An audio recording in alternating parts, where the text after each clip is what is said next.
Hello friends, नमस्ते प्रणाम। हमारे चैनल में आप सभी फ्रेंड्स का स्वागत है और अभिनंदन है। तो हम लोग बहुत ही प्यारा शिव भजन गीत लेकर आए हैं। शिव विवाह गीत है, आप लोग जरूर सुनिएगा और अपना प्यार दुलार आशीर्वाद जरूर दीजिएगा और इस गीत को फुल वॉच जरूर कीजिएगा। तो चलिए सुनाते हैं।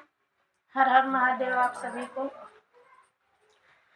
पर्वत पर डेरावा तोहार हो डमरू वाले बाबा, पर्वत पर डेरावा तोहार हो डमरू वाले बाबा।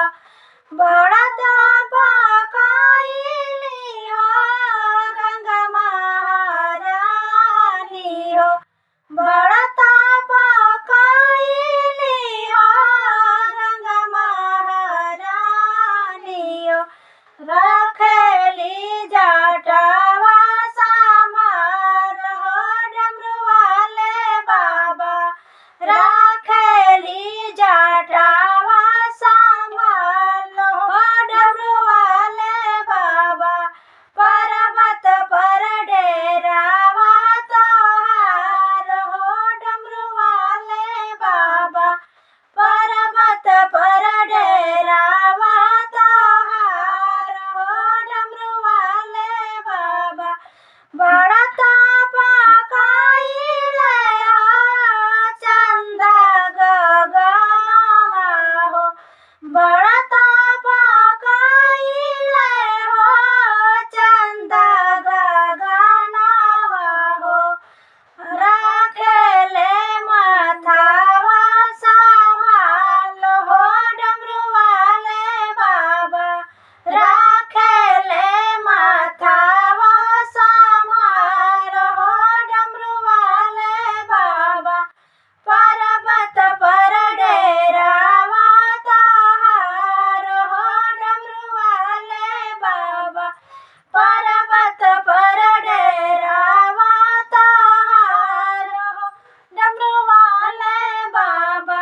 बड़ा तापा काइली हो काली नागिनिया हो, बड़ा तापा काइली हो काली नागिनिया हो।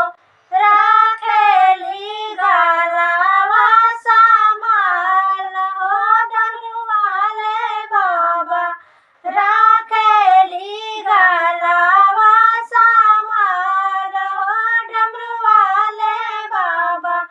पर्वत पर डेरावा तोहार हो डमरू वाले बाबा, पर्वत पर डेरावा तोहार हो डमरू वाले बाबा। बड़ा तापा काइले हो ननदी बाएलावा हो, बड़ा तापा काइले हो ननदी बाएलावा हो। राखेली चरण सामाल हो डमरू वाले बाबा, राखेली चरण सामाल हो डमरू वाले बाबा। पर्वत पर डेरावा तोहार हो डमरू वाले बाबा, पर्वत पर डेरावा तोहार हो डमरू वाले बाबा। बड़ा तापा काइले हो गणपति बाबुआ हो, बड़ा